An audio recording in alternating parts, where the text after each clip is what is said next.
देखिए, ईरान और अमेरिका के बीच जुबानी युद्ध तेज हो गई है। ट्रंप ने धमकी दी है कि उनके हथियार लोडेड और टारगेट पर हमले के लिए लॉक हैं। इसके जवाब में ईरान ने कहा है कि वो 6 सेकंड में अमेरिका के हमले का जवाब देने के लिए तैयार है। ईरान ने युद्ध के दूसरे राउंड में सैकड़ों मिसाइलों से हमले का रिहर्सल किया है और उधर रूस और चीन युद्ध में ईरान के साथ खुलकर सामने आ गए हैं और पुतिन ने एटमी हथियारों की टेस्टिंग खाड़ी वॉर में करने का सिग्नल भी दे दिया है।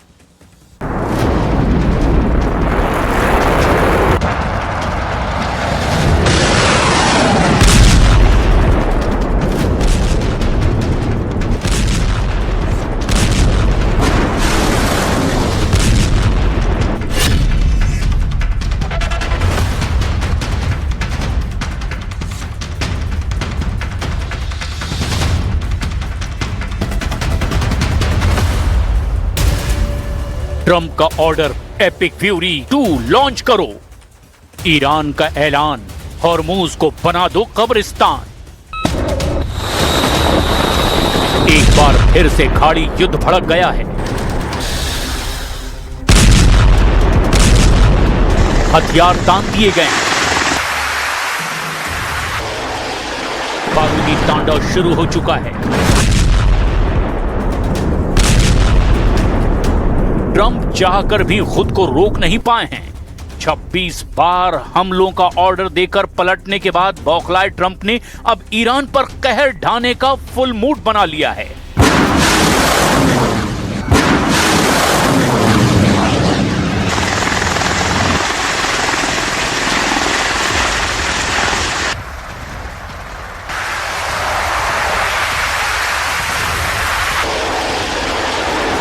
लेकिन ईरान इस बार उनसे हर कदम आगे चल रहा है। ईरान अब अकेला नहीं है। ईरान को खुल्लम खुल्ला सपोर्ट मिल रहा है।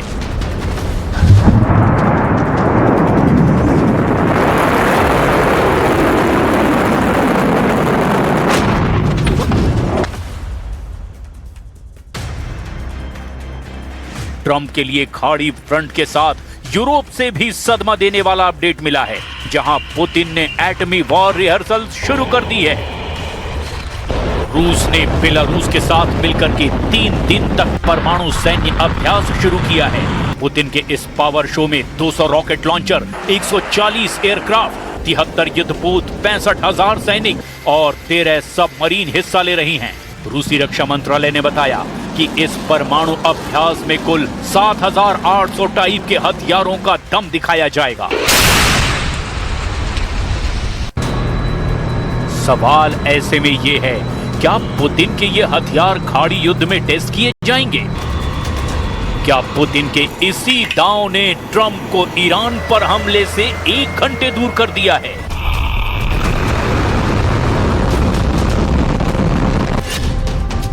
ट्रंप ने ईरान को दिए 60 मिनट, मुस्तफा ने अमेरिका को दिए हैं सिर्फ 6 सेकंड।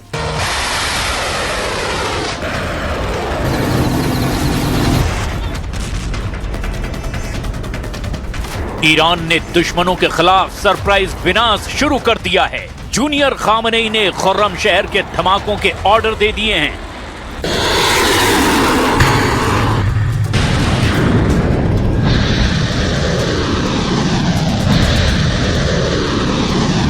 ईरान फिर से शाहिद ड्रोन की तबाही का तांडव दिखाने जा रहा है। खाड़ी में दुश्मन देशों पर हमलों की टाइमलाइन बन चुकी है। ईरान के सुप्रीम लीडर ने ट्रंप को पैगाम भेजा है कि अमेरिका के हमलों के सिर्फ 6 सेकंड बाद सरप्राइज विनाश शुरू हो जाएगा।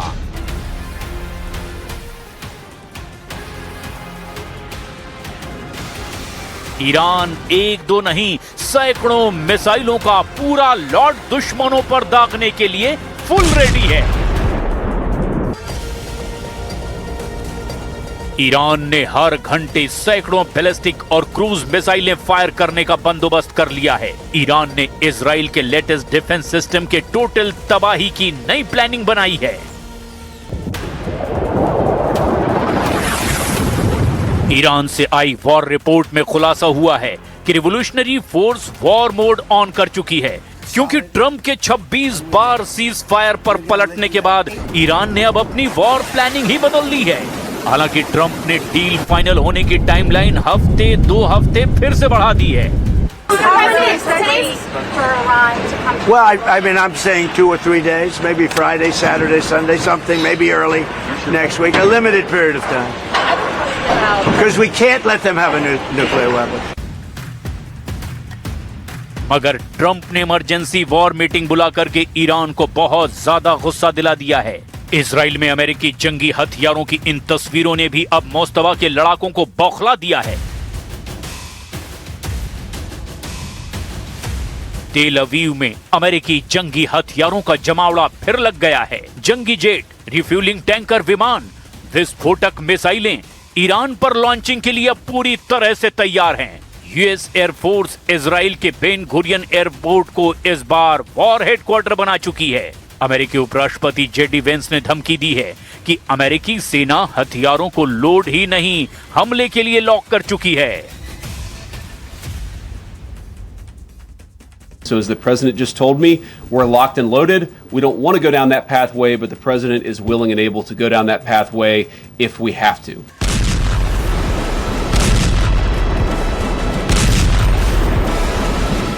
ट्रंप ईरान पर हमले का माहौल बना रहे हैं, लेकिन खाड़ी देशों से उन्हें बैड न्यूज मिल रही है।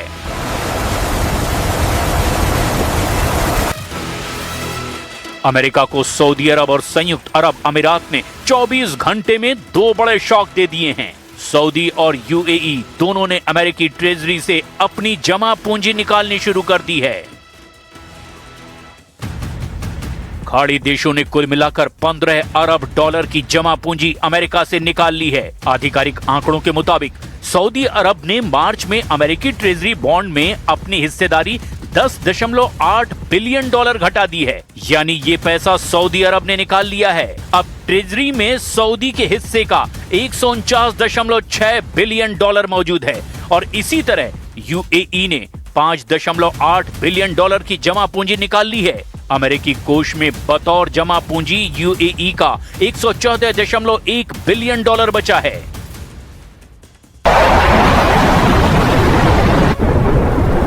खाड़ी के 2 सबसे वफादार देशों ने ईरान पर हमले में अमेरिका का साथ न देने का ऐलान तक कर दिया है। अब मुमकिन है कि ट्रंप इसीलिए भी फिलहाल हमले को लेकर कंफ्यूजन में हैं। लेकिन सिर्फ खाड़ी देशों की वजह से ऐसा हुआ, इजराइल को इस बात पर यकीन नहीं। मीडिया रिपोर्ट्स बता रही हैं कि ट्रंप ने जो कहा वो सिर्फ आधा सच है। उन्होंने हमला इसीलिए टाल दिया क्योंकि वॉर सीन में रूस और चीन की एंट्री हो चुकी है। अमेरिका के दुश्मनों ने ईरान को 41 दिनों के अंदर अजेय बना दिया है। पश्चिमी मीडिया रिपोर्ट के मुताबिक रूस ने ईरान को अमेरिकी सेना के बारे में ऐसी इंटेलिजेंस इनपुट दे दी है जिससे कि ट्रंप फोर्स की पावर हाफ हो गई है। मसलन रूस की मदद से ईरान अब अमेरिकी फाइटर जेट और बॉम्बर के उड़ान भरने के पैटर्न को जान चुका है। ईरान के पास अमेरिकी जंगी पायलटों की जानकारी है। हवा में रिफ्यूलिंग का समय, इलेक्ट्रॉनिक जैमिंग का तरीका भी रिवॉल्यूशनरी लड़ाकों को पता चल चुका है। पुतिन ने ट्रंप की एयर पावर पर चोट पहुंचाई है तो चीन ने ईरान की डिफेंस लेयर को चट्टान जैसी मजबूती दे दी है। चीन ने ईरान की हवाई सुरक्षा को मजबूत बनाने के लिए ईरान के सिस्टम को अपग्रेड किया है। एडवांस बनने के बाद अब ईरान अमेरिकी मिसाइल को रोकने में 100% कामयाब हो सकता है। डिफेंस के साथ ये सिस्टम अमेरिकी जंगी जेट को मार गिराने के हथियारों से भी लैस हो चुके हैं। ट्रंप ने ईरान को बैकअप दे रहे रूस चीन के खतरे को सही समय पर देखकर स्टैंड बदला है, लेकिन इजराइल ने रहम नहीं दिखाने का ऐलान कर दिया है। इजराइल में नेतन्याहू वॉर कमांडर के साथ ताबड़तोड़ मीटिंग कर रहे हैं। इजराइल ने ईरान के लड़ाका ग्रुप पर बमबारी तेज कर दी।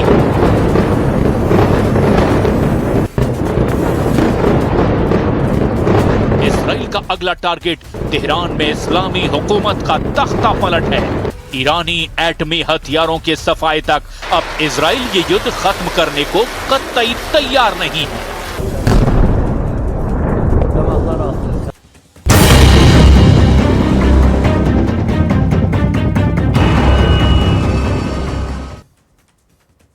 इजराइल लेबनान जंग में तुर्की फिर से एक्टिव हो गया है। तुर्की के राष्ट्रपति एर्दोगन ने कहा है कि इजराइल के खिलाफ पूरी दुनिया को एक्शन लेना चाहिए। उधर 24 घंटे में इजराइल की सेना ने हिजबुल्लाह के 25 से ज्यादा ठिकानों पर हमले कर दिए हैं। हिजबुल्लाह ने भी दक्षिणी लेबनान से आईडीएफ की मिलिट्री ब्रिगेड को पीछे धकेलने का दावा किया है।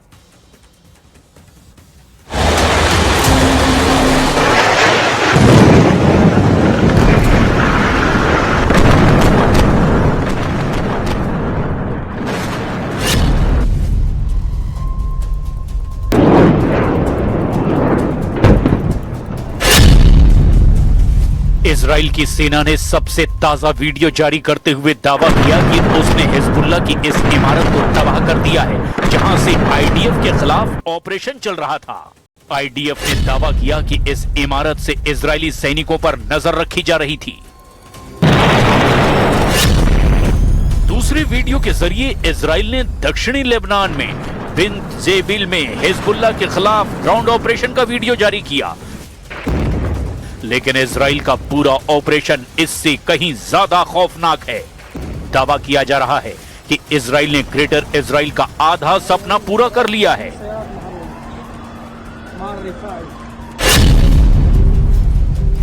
क्या इजराइल ने खाड़ी का नक्शा बदल दिया है? क्या इजराइल गाजा, लेबनान और सीरिया को मिलाकर नया ग्रेटर इजराइल बनाने जा रहा है? क्या 3 मुस्लिम देशों की जमीन पर इजराइल ने सबसे बड़ा मिलिट्री बेस बना लिया है? लेकिन हिजबुल्लाह के जारी वीडियो ने इस जंग को और डरावना बना दिया है। ईरान के सबसे ताकतवर प्रॉक्सी हिजबुल्लाह ने एक वीडियो जारी कर दावा किया कि उसने दक्षिणी लेबनान के अय्यादा शहर में इजरायली सेना को खदेड़ दिया है। कई रिपोर्ट में दावा किया गया कि हिजबुल्लाह के लड़ाकों ने आईडीएफ की 226वीं ब्रिगेड मुख्यालय से इजराइल का झंडा तक उतार कर नीचे फेंक दिया।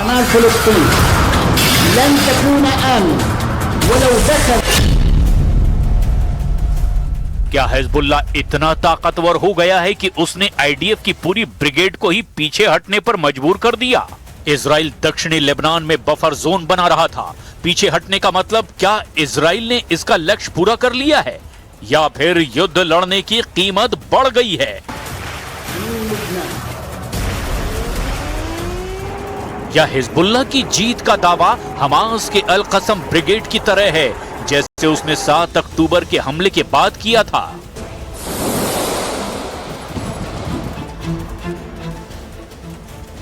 इजराइल अभी भी बड़े स्ट्राइक और एयर पावर से जवाब दे रहा है। क्या ये युद्ध वॉर ऑफ नैरेटिव बन गया है? गाजा में धुआं फिर उठ रहा है, लेबनान में कब्रिस्तान फैल रहे हैं और सीरिया बॉर्डर पर भी इजरायली सेना की हलचल अब और तेज हो चुकी है। अब चर्चा 1000 किलोमीटर फैले उस वॉर बेल्ट की हो रही है जो गाजा, दक्षिणी लेबनान और सीरिया बॉर्डर तक फैल गई है। एक रिपोर्ट में दावा किया गया कि हमास हमले के बाद इजराइल ने गाजा, लेबनान और सीरिया बॉर्डर तक 1000 वर्ग किलोमीटर तक जमीन पर कब्जा कर लिया है। यूनाइटेड नेशन के मुताबिक गाजा में करीब 20 लाख लोग अब सिर्फ 40% हिस्से में ही रह रहे हैं। रिपोर्ट के मुताबिक आईडीएफ ने माउंट हार्मोन से लेकर दक्षिणी सीरिया तक करीब 233 वर्ग किलोमीटर तक अपनी पकड़ मजबूत बना ली है। लेबनान में इजराइल की सेना 10 किलोमीटर अंदर तक पहुंच गई है। इजराइल अब इन इलाकों में परमानेंट सिक्योरिटी जोन बना रहा है। तो क्या इजराइल मिडिल ईस्ट में ग्रेटर इजराइल के टारगेट की तरफ काफी तेजी से काम कर रहा है? इसकी वजह से खाड़ी देशों को अब डर सता रहा है कि इजराइल का यह कब्जा मिडिल ईस्ट को लंबे वक्त के लिए युद्ध में ना धकेल दे।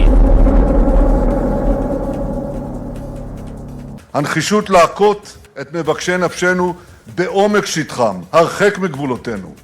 אזורי החיץ שיצרנו סביבנו, בעזה, בלבנון, בסוריה, כל אלה שינו את פני המזרח התיכון.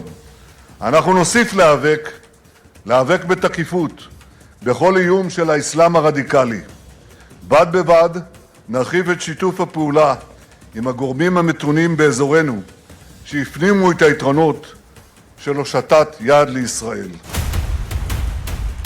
लेकिन इजराइल की जंग की कहानी उसके बफर जोन तक सीमित नहीं है। दावा दरअसल ये है कि इजराइल ने पिछले 1.5 साल की जंग में लेबनान में 3000 से ज्यादा लोगों को मार गिराया है। लेकिन सवाल यह भी है कि क्या 3000 में सब के सब हिजबुल्लाह के लड़ाके थे? लेकिन लेबनान की स्वास्थ्य एजेंसी और इंटरनेशनल रिपोर्ट में हिजबुल्लाह के लड़ाकों के साथ आम नागरिकों के भी मारे जाने की बात सामने आई है। जंग के 3 साल में इजराइल ने दक्षिणी लेबनान को धुआं धुआं कर दिया। कई इलाके खंडहर हो चुके हैं। आईडीएफ के फाइटर जेट बेरूत तक पहुंचे, लेकिन हिजबुल्लाह अभी भी जवाब दे रहा है। रात के अंधेरे में उसके फाइटर ऑप्टिक ड्रोन इजराइल सेना के रडार को चकमा देकर स्ट्राइक कर रहे हैं। लेबनान और इजराइल की जंग में मौत का पहिया एक लूप की तरह घूम रहा है। हर स्ट्राइक के बाद धूल में लाशें, हर जवाबी हमले के बाद और ज्यादा खून। लेबनान टूटता जा रहा है, लेकिन हिजबुल्लाह जिंदा है। सीज फायर के बीच भी हिजबुल्लाह के लड़ाके इजरायली सैनिकों पर रोज 10 से 30 अटैक कर रहे हैं। इसमें से 70 से 80% हमला वो रॉकेट से कर रहे हैं, जबकि ड्रोन हमले को हिजबुल्लाह ने 50% तक कर दिया है। कुछ रिपोर्ट में दावा किया गया कि हिजबुल्लाह के पास अभी भी 25,000 के आसपास रॉकेट और मिसाइलें बाकी हैं। और यही वजह है कि नेतन्याहू बार बार कह रहे हैं कि वो तब तक हिजबुल्लाह और हमास के खिलाफ युद्ध लड़ेंगे जब तक उन्हें भरोसा नहीं हो जाता कि ये दोनों उनके लिए आगे खतरा नहीं बनेंगे। אינני פתוחה גם לגבי איראן. אני אשוחח היום, כפי שאני עושה מדי כמה ימים, עם ידידנו הנשיא טראמפ, אשמע בוודאי רשמים על נסיעתו מסין, ואולי גם על דברים אחרים. בוודאי שיש הרבה אפשרויות, אנחנו ערוכים לכל תרחיש.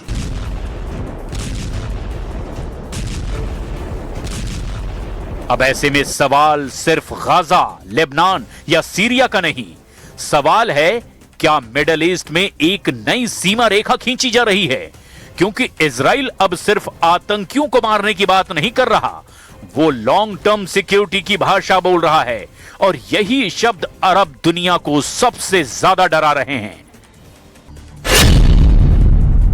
गाजा में बफर जोन, लेबनान में सिक्योरिटी बेल्ट और सीरिया बॉर्डर पर सर्विलांस पोस्ट, इन सब ने मिलकर के एक नया खौफ पैदा कर दिया है। इजराइल गाजा और लेबनान के जिन इलाकों में घुसा, वहां अब परमानेंट ऑपरेशन की परमानेंट मिलिट्री बेस बनाने की बात हो रही है।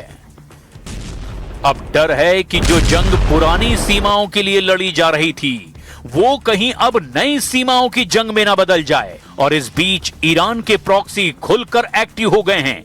इराक और सीरिया में अमेरिकी बेस के पास हलचल और ज्यादा बढ़ गई है। लाल सागर में हूथी के हमले बंद नहीं हुए हैं, यानी ईरान का हर फ्रंट धीरे धीरे और एक्टिव होता जा रहा है। क्या मिडिल ईस्ट की जंग चेन रिएक्शन की तरह काम कर रही है? गाजा, लेबनान और सीरिया सभी एक ही जंग का हिस्सा बन चुके हैं। और क्या ईरान के प्रॉक्सी ने इजराइल को चारों तरफ से घेर लिया है? और अब सबसे बड़ा खतरा मिसाइलों का नहीं, अंतहीन युद्ध का हो गया है। हर हमले के बाद नया बदला जन्म ले रहा है। हर जनाजा एक नई नफरत पैदा कर रहा है। और यही वजह है कि अब लोग खाड़ी में सीज फायर की बात नहीं कर रहे, लोग डरे हुए हैं कि अगला धमाका कहां होगा।